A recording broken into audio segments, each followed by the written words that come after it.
E nós vimos aqui nessa comissão mulheres que se vitimizam, toda a comissão, ficam dizendo que o presidente fica cortando a palavra e tudo mais, desrespeitando a senhora, dizendo que o que a senhora falou era fake news. Então, em nome das mulheres que realmente prezam pela verdade, que não ficam se fazendo de vítima de forma oportunista, eu quero pedir desculpa para a senhora em nome delas, porque eu respeitei a senhora o tempo todo, para dizer que isso não é postura de mulheres, porque mulher que defende mulher deve defender mulheres que pensam de forma diferente. Inclusive, a senhora falou aqui que era de esquerda, sempre votou no Lula, e hoje vê a verdade com relação ao movimento. Quando a senhora falou que eles faziam invasões e levavam as pessoas, né, como uma das obrigações para pertencer no lote, eles levavam crianças e mulheres, e muitas vezes usavam como escudo humano para fazer essas invasões? Exatamente, a mulheres e crianças, inclusive existe 8 de março, que nós somos a linha de frente dessas ocupações. Hoje, parando para pensar, a gente faz a ideia do risco que nós corríamos. A senhora falou que ficavam ali no centro do acampamento e o resto era arrendado. E que No meu assentamento. dava cerca de 40 mil por mês. Essa era a fala que eles prestavam a conta. E o que era feito desses 40 mil por mês? Vocês viam a cor desse dinheiro para ajudar vocês? Qual que era a renda mensal que vocês ganhavam como trabalhadores? Nada, muito pelo contrário. Nós tínhamos que tirar do restinho que arrumava para poder continuar contribuindo. No seu depoimento, o senhor falou que durante longo tempo o senhor acreditou no MST porque eles passavam um sonho da terra, e quando o senhor finalmente foi atrás da titulação, o senhor se tornou inimigo deles, eles começaram a perseguir e dizer que o senhor não prestava mais até que houve a sua expulsão, correto? Correto. A gente acreditava na documentação, né? A gente esperava esse momento, sempre esperamos esse momento. O senhor falou que tinha uma contribuição voluntária, né? Mas quando eu falei se era voluntária mesmo, o senhor falou que teria uma punição caso não pagasse. Qual seria essa punição? Normalmente essa pessoa já perde um ponto, é uma espécie de ponto, né? Ele é meio que natural esse ponto. Então se você cumpre todas as determinações todas do movimento, enquanto você está em acampamento, quando for para dividir os lotes, e aí quem determina quem vai e quem não é a direção do movimento, aí você vai, se você for, beleza, se você cumprir todos esses requisitos.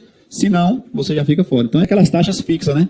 Tinha as taxas fixas de contribuição nacional, e quando vinha recurso, desse recurso era tirado 5%. O senhor falou também que era obrigado a trabalhar 2 vezes por semana. Os senhores não eram remunerados por esse trabalho, né? No meu assentamento era 1 vez por semana. Isso varia da coordenação. A coordenação é que fala e dita qual é a regra.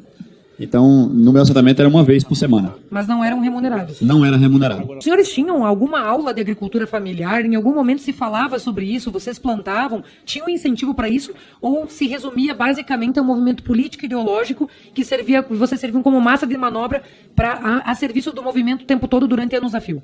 Massa de manobra o tempo todo. Esse é o sentimento. Quais os crimes que o senhor vê que o movimento cometia para chegar a essa manipulação aí ideológica e política que faziam? O senhor falou da questão das armas, como é que o movimento adquiria essas armas?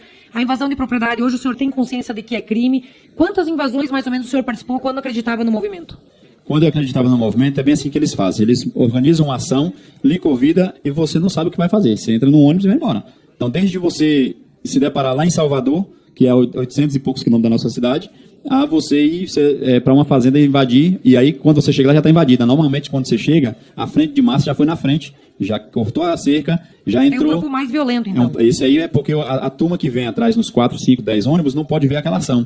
Pode dar tiro, eles chegam num padrão que eles não sabem o que vai encontrar pela frente. Então tem um grupo violento que vai antes. Tem uma turma que vai na frente, que é a frente de massa, e essa turma, quando a gente chega, o pessoal chega de fato na propriedade, que não sabia nem onde era, já está invadida. Essas armas brancas, e principalmente as armas de fogo, como é que elas são adquiridas pelo movimento? Assim, eles sempre têm armas, né? Sempre tem armas. A gente julga que é maneiras ilícitas, né? Porque não tem protocolo. No meu assentamento eu considero hoje como um dos piores deles, assim, no sentido de tirar, né, esses aluguéis de pasto para a militância do MST. Porque lá foi identificado pelo INCRA mais de 120, de 100 a 120 alqueirões alugados. Quem sabe o que é um alqueirão de terra aqui sabe que é muita terra. A fazenda toda é em torno de 255 alqueirões, 120 alqueirões, e da sua melhor parte era arrendado para fazendeiros da região. Eles falam muito, o MST fala muito contra o agronegócio, fala muito contra o produtor, o grande produtor, mas eles vivem babando desse dinheiro, comendo desse dinheiro através de aluguéis de pasto em todas, eu estou falando todas as áreas. O que acontecia se não se votasse nos candidatos exigidos pelo movimento, apoiados pelo movimento? Expulso. Não tem outra conversa. É expulso. Quem não vota, não... Há Vocês relatos... sabiam que vocês deveriam ter liberdade de votar na época ou vocês achavam que isso era uma das obrigações? Não, quando a gente chega meio enveredado, então você vai votando por querer. Depois você percebe que não é daquele jeito. E quando eles percebem que você muda politicamente, eles encostam mais em você e começam as ameaças. É assim que funciona. Se o senhor pudesse nominar quais as lideranças políticas que realmente representam um movimento que vocês tinham conhecimento lá dentro dos assentamentos? O chefe de todas as lideranças políticas na Bahia do MST é Valmir Assunção. É ele que E determina o governador tudo. Rui Costa, qual era a ligação deles com os O Rui movimentos? Costa é quem sempre recebe essas incursões da liderança política deles e faz o que eles querem. É um abuso de poder político e econômico do qual a gente fica refém e não pode falar. O que eu estou dizendo aqui hoje, uma milícia. Uma milícia. Hoje, essas 3 testemunhas revelaram essa face que até então era oculta do MST, de que eles basicamente escravizam as pessoas, mantêm as pessoas cativas por quase 3 décadas a fio, sem dar titulação de terra. E quando essas pessoas têm a liberdade de pensar por si mesmas, de querer o título de terra, a sua independência de vida, eles ameaçam de morte e espancam, ameaçam a pessoa fica sem segurança, sem investigação, o processo não vai para frente. Isso mostra o quanto nós devemos mudar a política de reforma agrária feita por movimentos que são movimentos criminosos, mas que se vestem de movimentos sociais de forma falsa. Então vocês 3 são corajosos por vir aqui denunciar todos os abusos que vocês sofreram por parte desses movimentos. No que a gente puder contribuir na legislação, nós temos que mudar para trazer título para essas pessoas e dar independência mental, política e de vida, porque é isso que vocês e qualquer cidadão brasileiro merece.